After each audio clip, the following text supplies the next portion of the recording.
오늘도 주님 선마음 가운데 주의 제단에 나와 하나님께 예배드리는 여러분, 하나님께서 베풀어 주시는 은혜와 축복 받아 누리는 복된 시간이 되시기를 주님의 이름으로 축원을 드립니다. 무더운 여름철 얼마나 잘 견뎌내고 계십니까? 장마철일 때는 그나마 이렇게 좀 무더위를 못 느꼈는데, 잠깐 햇빛이 비칠 때는 어제 그제 3, 4일 전에는 어마무시하게 바깥에 나올 수 없을 정도로의 무더위를 저도 느껴봤습니다. 여름철 건강 유의하시고 또 잘 이겨낼 수 있는 믿음의 삶이 되시길 바랍니다. TV를 보니 이제 볼 것은 하나밖에 없는 것 같습니다. 어느 곳을 틀리든 스포츠 중계, 이제 올림픽 중계 화면이 가득 차졌습니다.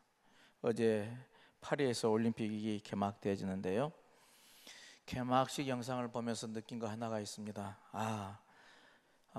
형식은 어떻게 파기되는가에 대한 그런 이해, 그리고 또 융복합 시대라고 그러는데, 어떻게 이렇게 우리들이 사랑하는 이 융복합의 문화 시대라는 것은 어떻게 다가오고 있는가 하는 것을 깨달아보는, 느껴보는 그런 시간이 아닌가 싶습니다.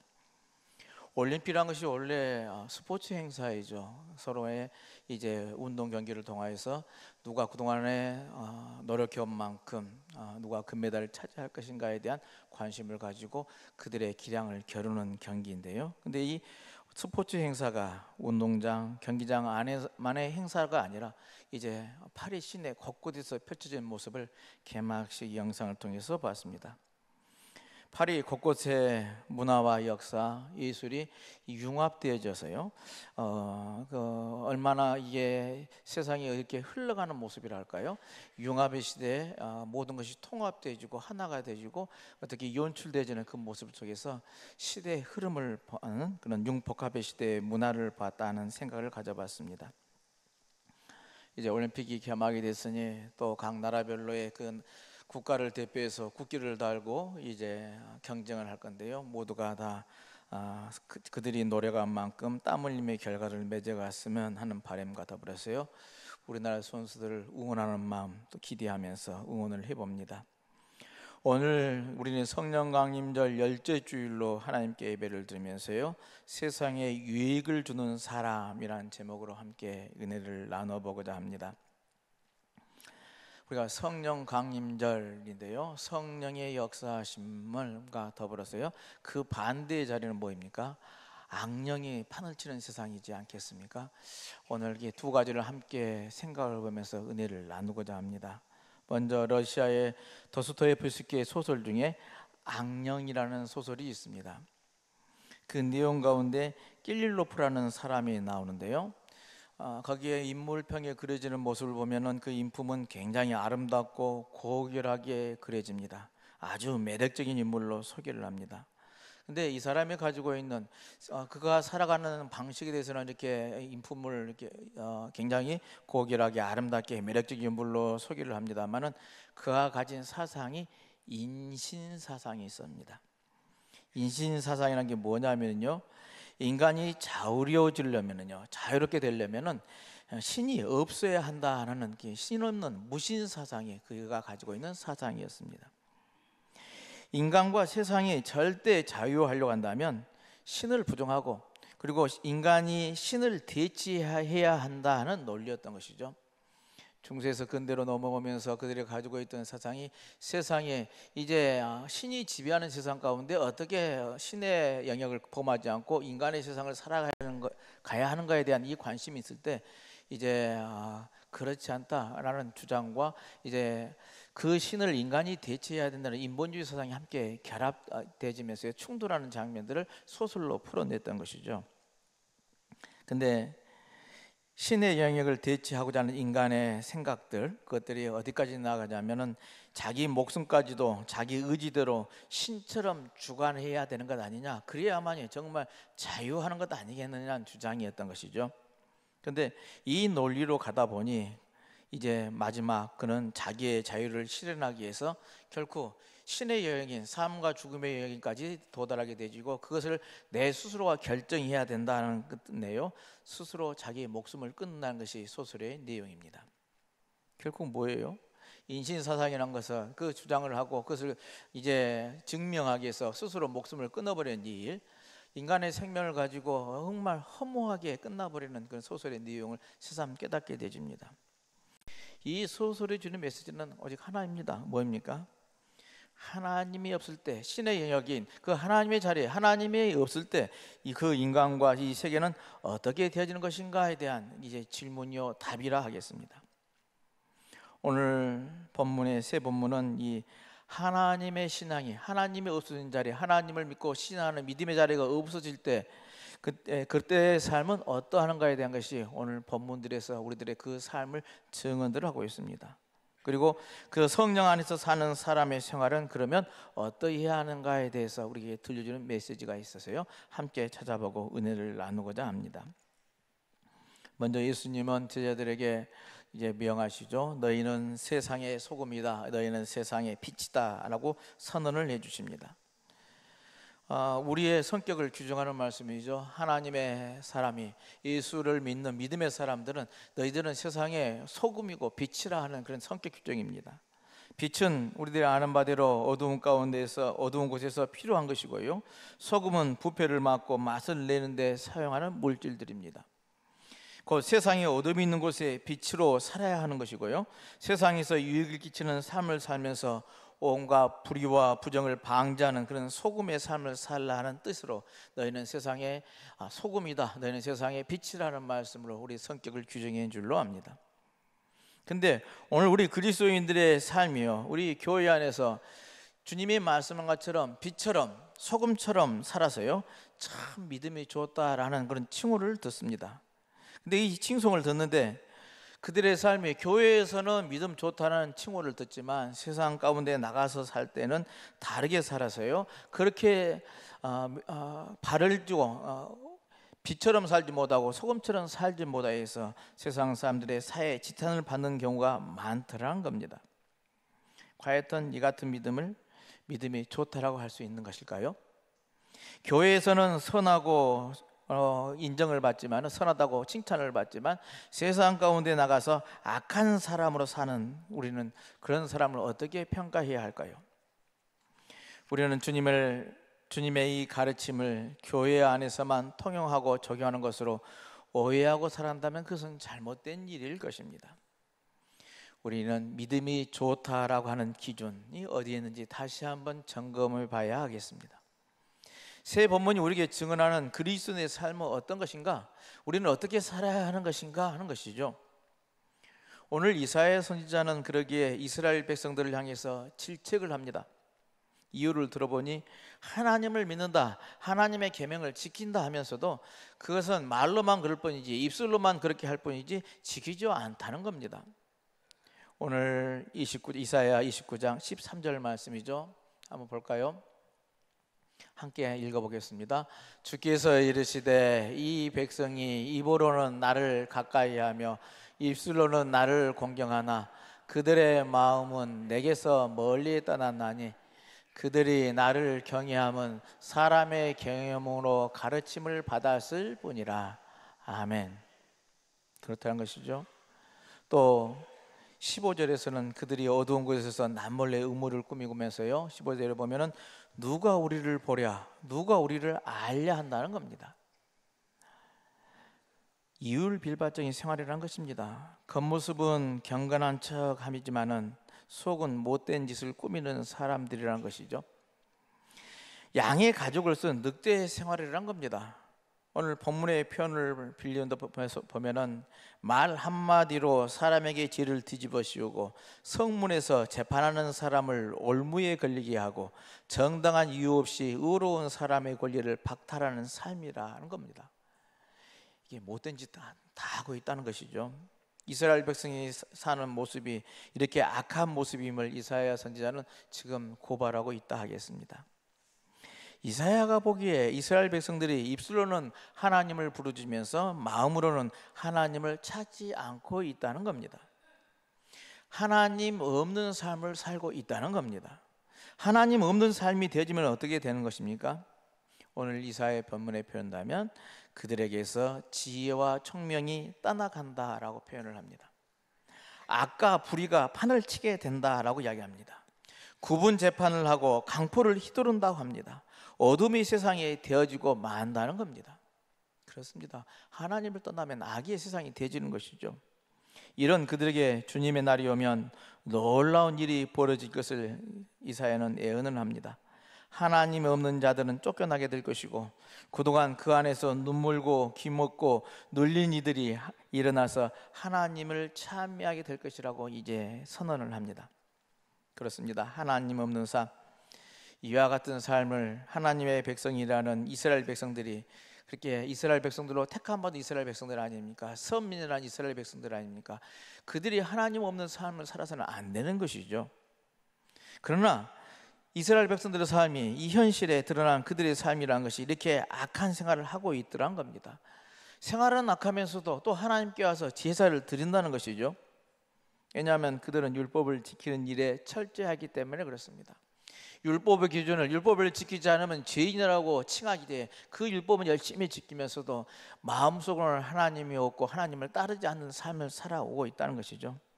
제사를 드리는 생활은 있으나 의로운 생활이 없는 그 믿음은 바른 믿음이라 할 수가 없다는 이야기입니다. 겉은 경건한 모습을 갖추고 있지만은 속은 악한 생각으로 가득 차 있고 악한 행동을 한다는데 어떻게 하나님의 사람이라 칭할 수 있겠습니까? 그러면 어떤다는 겁니까? 오늘 이사야의 예언은 하나님의 징계가 너희들 앞에 있게 될 거다는 선언입니다. 그렇게 이사야는 이 질책에는 가슴 아픈 고발이 담겨 있다 하겠습니다. 사도행전에서 빌립이 사마리아 한 도성을 들어가서요, 예수 그리스도를 이제 증언하고 선포를 합니다. 복음을 전합니다. 그러자 귀신 들리는 사람들에게서 귀신이 쫓겨나고 병자들이 낫는 역사가 일어납니다. 근데 이 사마리아 성에 대한 부연 설명을 하면서요, 이 성은 어떤 성이냐 하는데요, 이 사마리아는 악령의 힘으로 마술을 부리는 시몬 같은 자가 행세하면서 돈 버는 곳이라고 이게 표현을 합니다. 이처럼 여기에서 보는 사마리아 성이처럼 하나님이 없는 곳, 그곳에서는 뭐가 활개친다고요? 악령이 활개를 친다는 것 아니겠습니까? 마가복음서를 보면은 예수님께서 안식일에 가버나움에 회당에 들어가셔서 가르치죠. 이때 귀신 들린 자가 예수께 왜 왔느냐고 예수님을 짰습니다. 예, 우리를 쫓으러 왔느냐 하는 이야기입니다. 이 따짐 앞에 이 모습을 보면은요, 이 회당에서도 악령들이 활개를 칩니다. 그러기에 귀신은요, 자기를 우리라고 표현을 합니다. 혼자 아니라는 것이죠. 귀신들이 많다는 겁니다. 지금 유대인의 삶의 중심이 회당인데요, 이 회당에는 하나님을 예배하는 자리 아니겠습니까? 근데 그 회당에 더러운 귀신들로 가득 찼다는 겁니다. 하나님을 모시고 예배하는 자리에 악령이 가득 차 있다, 귀신들이 가득 차 있다. 이 유대 사회가 얼마나 귀신에 붙들려 사는 것인가에 대한 표현들이 이 말 속에 담겨 있더란 겁니다. 예수님께서 이런 귀신들에게 이 사람에서 떠나라 명하니까 귀신들이 그를 쓰러뜨리고 다 떠나갔다고 표현합니다. 사람들은 당연히 놀랐죠. 귀신이 떠났으니 귀신에 잡혔던 사람과 그 회당은 어떻게 되었겠습니까? 당연히 이제 귀신이 떠나니 일어나서 하나님을 믿는 하나님의 사람이 되어지는 것이죠. 하나님을 섬기는 회당으로 회복되어지는 것이라는 이야기입니다. 오늘 본문들은 우리에게 질문을 합니다. 하나님과 믿음이 없을 때 세상은 어떻게 되어지는 것인가 하는 것입니다. 어떻게 되어진다고 하는 성경은 우리에게 알려줍니까? 하나님과 믿음이 없을 때 그것은 온갖 악령들의 놀이터가 되고 만다는 겁니다. 이 악령이 판을 치면은 우리 인간을 이제 파괴하고 황폐하게 하고 공동체를 파괴시키는 것이라는 이야기입니다. 악한 영이 힘을 쓸 때 우리들은요, 이제 하나님의 은혜와 사랑이라는 것은 온데간데 없어지고 파괴되어지는 거라는 이야기입니다. 공동체가 무너지는 것이죠. 오히려 서로가 서로를 위해서 파괴하고 상처를 주고 나눠지게 되어지는 것이라는 이야기입니다. 하나님 없는 경제는요, 자본을 신으로 승사하는 무신 자본주의가 되어지고 맙니다. 돈이면 무엇이든 할 수 있다고 생각을 하는 것이죠. 돈이 권력이 되어진 것이고 신이 되어진 것이라는 이야기입니다. 아무리 좋게 이제 포장을 해서 가난한 사람들을 해방시키고 또 노동자 농민을 해방시키는 혁명이라고 이름할지라도 하나님 없는 혁명은 인간을 무자비하게 살해하는 그런 악마의 도구가 되질 뿐이라는 사실입니다. 아무리 이상주의의 나라를 꿈꾼다 할지라도 하나님이 없는 이상주의는 온갖 허물을 가져올 뿐이라는 이야기입니다. 경제도 정치도 사상도 정의라는 것도 그 안에 하나님과 하나님에 대한 믿음이 있을 때만이 그게 의미가 있는 것이죠. 가치가 있는 것이죠. 이 인간과 이 세상에 대해서의 뭐 쓸모 있는 것이 되어지는 것이라는 이야기입니다. 그래야 그게 하나님이 있고 믿음이 있는 사람들에 의해서 이루어져야만이 그가 안전한 사회 체제를 이루는 것이고 정치 체제가 만들어지는 것 아니겠습니까? 하나님을 섬기는 이스라엘이지만은 하나님의 말씀을 읽고 전하는 해당이라 하지만 그곳에 하나님을 향한 믿음과 신앙이 없다면 무슨 소용이 있겠습니까? 하나님을 찾지 않는다면 그게 무슨 소용이 있겠느냐는 겁니다.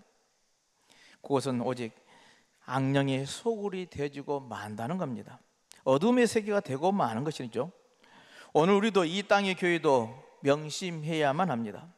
입술로만 하나님을 찾는 것은 아닌지, 우리가 십자가를 울부짖고 십자가를 믿는다고 하면서도 그 십자가를 문유로만 이 형식으로만 찾고 그 속에서는 악한 일을 꿈꾸고 악한 일을 추구하고 있는 것은 아닌지, 우리가 성공의 신을 섬기고 전하고 있는 거 아니신지 다시 한번 우리의 삶을 되돌아봐야 될 줄로 믿습니다. 오늘 우리 교회들과 이 시대를 사로잡고 활개치는 악령은 무엇이겠습니까?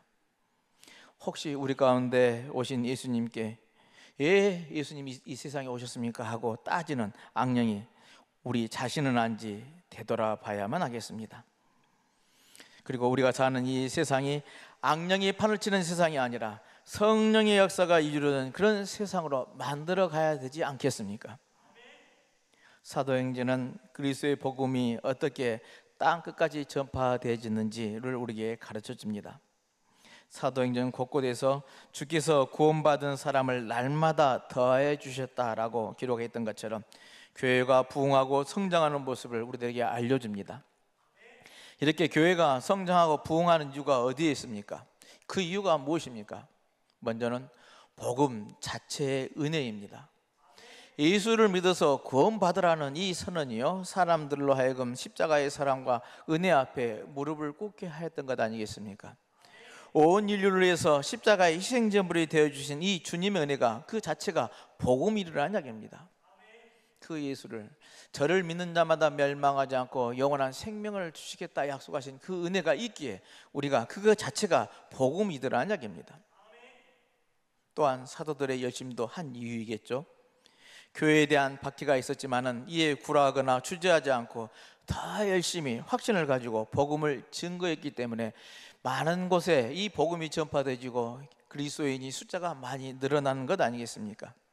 오늘 본문의 빌립도 사마리아 지역에 그곳에 우상을 섬기는 사람들이 수없이 많은 그곳에 가서서 전도하는 본문의 기록도 예루살렘 교회에 대한 박해로 인해서 스데반 집사가 순교당한 그 이후 복음 전도의 사역이 번져져 갖고 또 고백하고 전하는 일들이 이제 많아져 가더라는 겁니다.